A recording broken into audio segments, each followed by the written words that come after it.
Award ఫంక్షన్లో తులసిని best ఎంప్లాయీగా ఎన్నుకుంటారు. ఇక తులసిని స్టేజ్ పైకి పిలుస్తూ ఉంటే తులసి చాలా సంతోషంగా స్టేజ్ పైకి వెళ్తుంది. ఇక తులసికి అవార్డు ఇవ్వడానికి యువనేత సిద్ధు గారు రావాల్సిందిగా కోరుతున్నాము అని అనౌన్స్ చేసేసరికి సిద్ధు మంచి సూట్ వేసుకుని అలా నడుచుకుంటూ వస్తూ ఉంటాడు. సిద్ధుని చూడగానే తులసి షాక్ అవుతూ అలానే చూస్తూ ఉండిపోతుంది.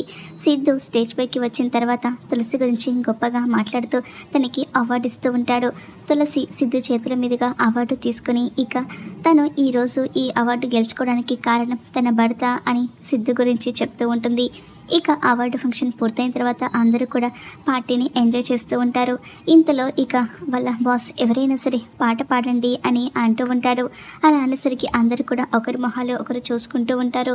ఇంతలో సిద్ధు లేచి ఆ టేబుల్ మీద ఉన్న గులాబీ పువ్వు పట్టుకొని తులసికి ఆ గులాబీని ఇస్తూ ఇక పాట పాడుతూ ఉంటాడు. సిద్ధు అలా గులాబీని తనకు ఇస్తూ ఉంటే తులసి షాక్ అయి చూస్తూ ఉంటుంది.